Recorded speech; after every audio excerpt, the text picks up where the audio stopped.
हमारा विनम्र निवेदन है, आप सभी दीप प्रज्वलन के लिए पधारें।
पूज्य स्वामी श्री श्रवणानंद जी महाराज से निवेदन है कि कृपा कर मंच पर आएं और सम्मान ग्रहण करें। पूज्य श्री श्रवणानंद जी महाराज।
हर्ष का विषय है, आज हमारे बीच पूज्य स्वामी श्रवणानंद जी महाराज हैं। जैसा कि सर्वविदित है कि पूज्य महाराज श्री राम किंकर जी का भावनात्मक संबंध वृंदावन और पूज्य अखंडानंद जी महाराज, उड़िया बाबा जी और हरि बाबा जी के साथ रहा। उसी परंपरा से आज हमारे बीच विभूतियाँ उपस्थित हैं, जिनका वक्तव्य अभी हम सुनेंगे। वे हैं पूज्य स्वामी श्रवणानंद जी महाराज, जो वर्तमान में आनंद वृंदावन आश्रम के अध्यक्ष हैं। आपकी उपस्थिति को हम प्रणाम करते हैं। परम आदरणीय स्वामी श्रवणानंद जी महाराज ने अत्यंत व्यस्तता के बाद भी अपना बहुमूल्य समय इस आयोजन को प्रदान किया है। महाराज श्री के प्रति अपने भाव सुमन अर्पित करने हमारा विनम्र अनुरोध है आपसे, परम आदरणीय स्वामी श्रवणानंद जी महाराज।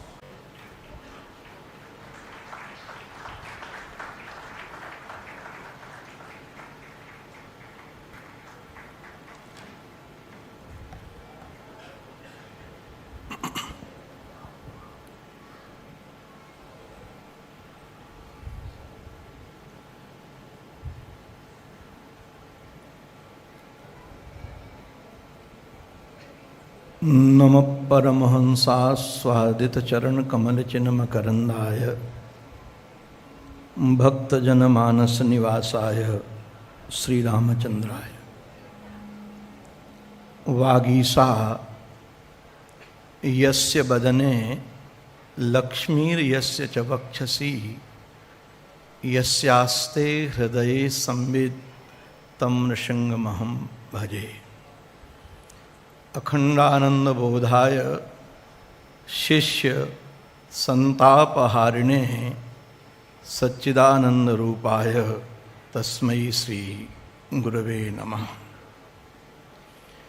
जीवन धन जीवन सर्वस्व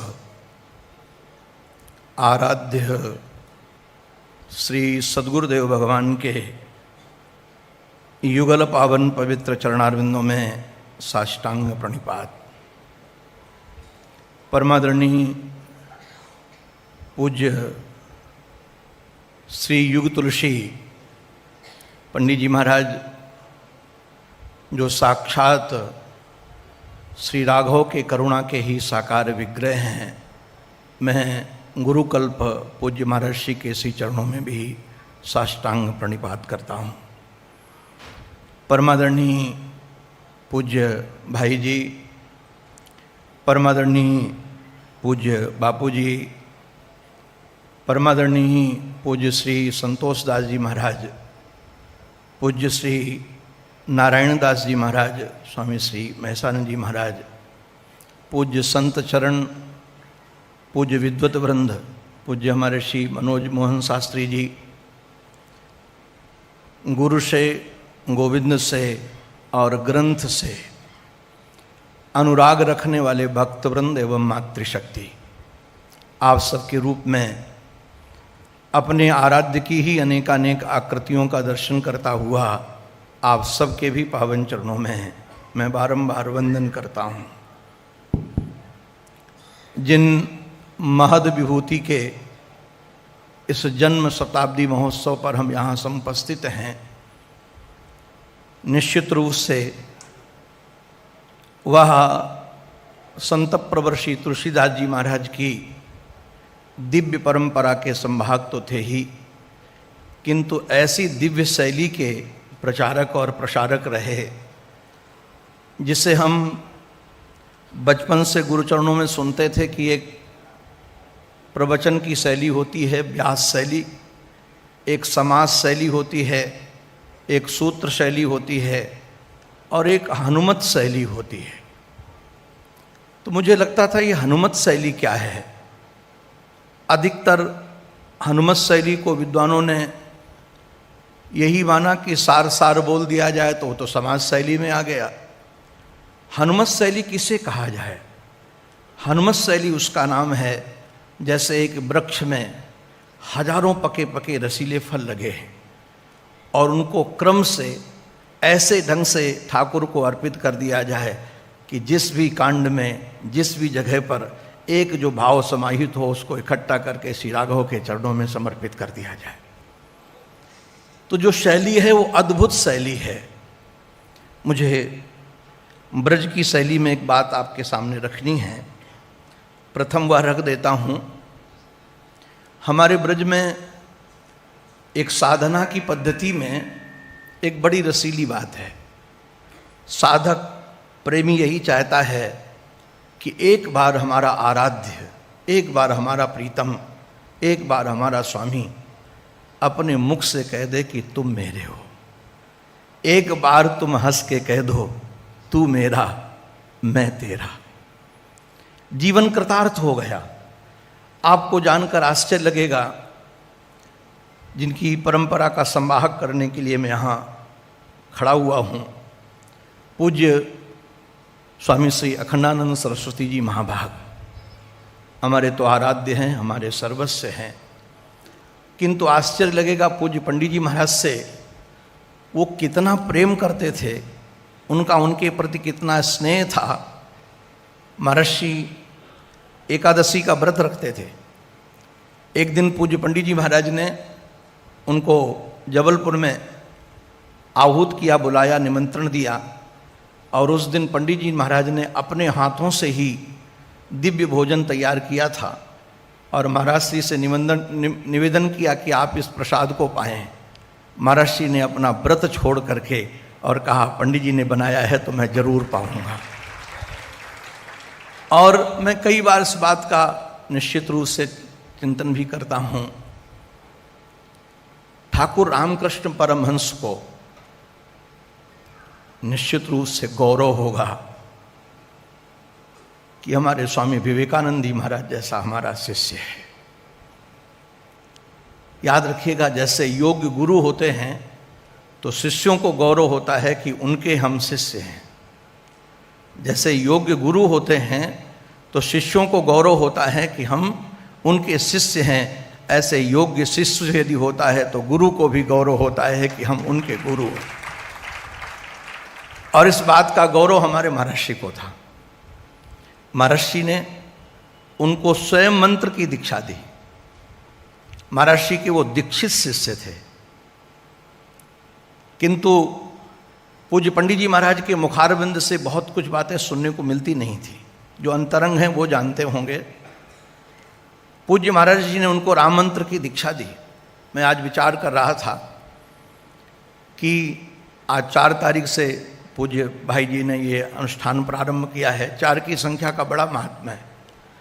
पूज्य पंडित जी महाराज जी का जन्म नर्मदा के तट पर हुआ और भक्ति का विकास यमुना के तट पर हुआ, और श्री हनुमान जी महाराज के दर्शन श्री गंगा जी महाराज के महारानी के तट पर हुए, और शिव विग्रह का लीन सरयू में हुआ।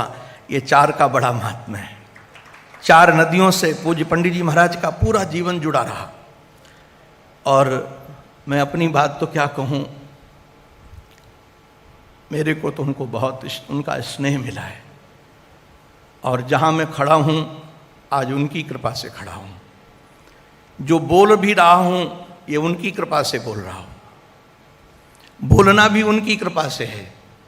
आज यदि मैं कहूँ कि जीवित हूँ तो पूज्य महाराज जी की वजह से जीवित हूँ, नहीं तो शायद जीवित ही नहीं होता। एक घटना क्या बताएं, हमको तो इतना लाड दिया है उन्होंने, इतना प्रेम दिया है। अनभिज्ञ था, बालक था। एक दिन पूज्य भाई जी की कृपा से महाराज जी के चरणों में स्नेह तेल लगाने का अवसर मिल गया। बालक था, आज होता तो मैं पूछ भी नहीं पाता, क्योंकि जिस प्रकार से मैं ग्रंथों का अवलोकन करता हूँ और पंडित जी को सुनता हूँ तो आश्चर्यचकित रह जाता हूँ, और आदर से सम्मान से हृदय गदगद हो जाता है।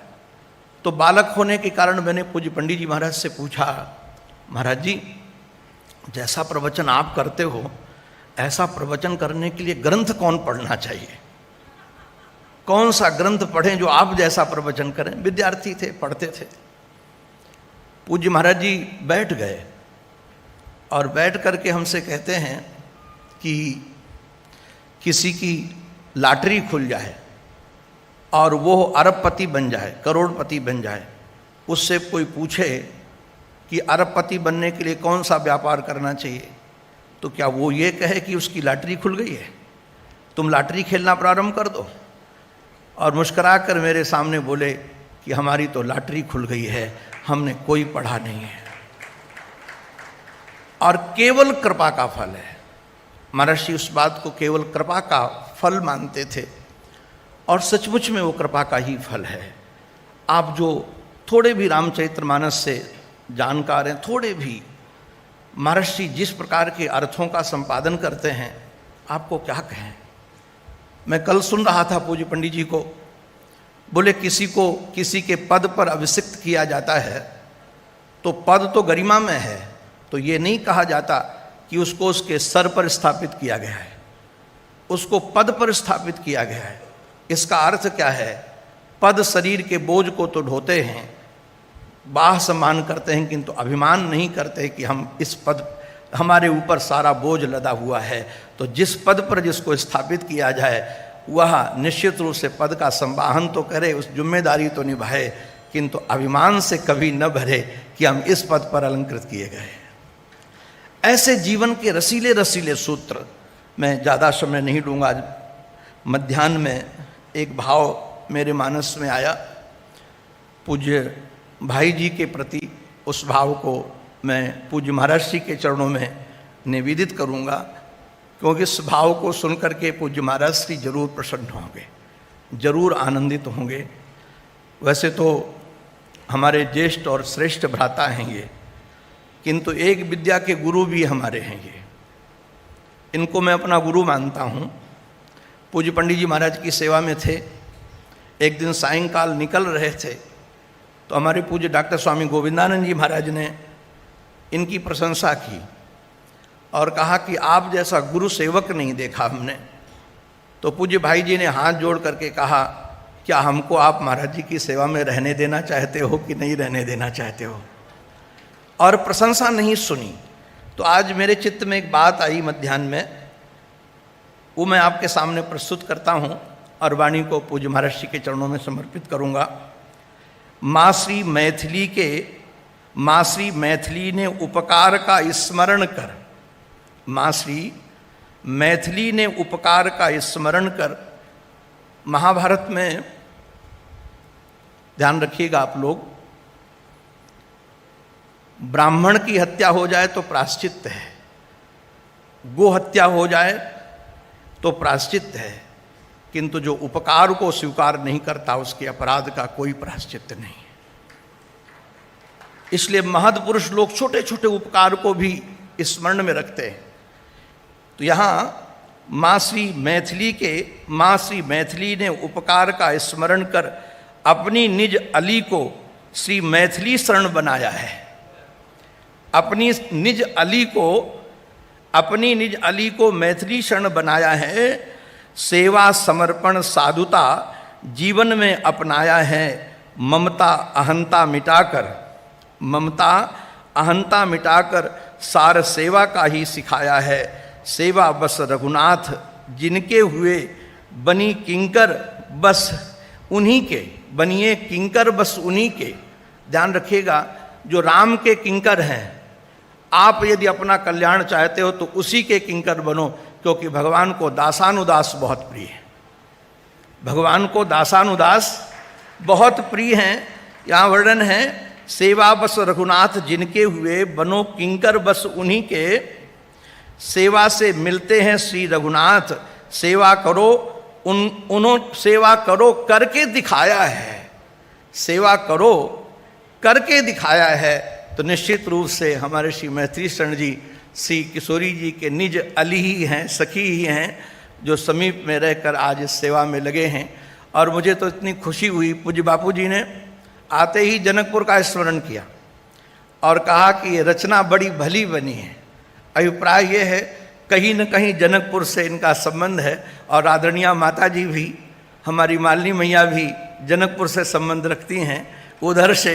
तो निश्चित रूप से उनका प्रतिनिधि करने के लिए माता जी भी पधार गई हैं, निश्चित रूप से। और सचमुच में भाई जी, आज तो आपने गदगद कर दिया, हृदय लूट लिया। मैं स्टेशन से उतर कर आया, देखा सभी संतों की फोटो लगी हैं, प्रचार है। मैं खोज रहा था कि हमारे भाई श्री का फोटो कहाँ है यहाँ, हमारे भाई श्री का फोटो कहाँ है यहाँ, किंतु कहीं भी फोटो नजर नहीं आई। यही अहंता और ममता का त्याग। पूज्य बापू, शायद आपको जानकारी नहीं होगी, लगभग 27 या 29 साल ये महद पुरुष महाराज जी का साथ छोड़कर गए ही नहीं, छाया के समान रहे। इतने वर्ष किसी के साथ एक साथ सेवा में रहना कोई बच्चों का खेल नहीं है। सबसे सेवक धर्म कठोरा।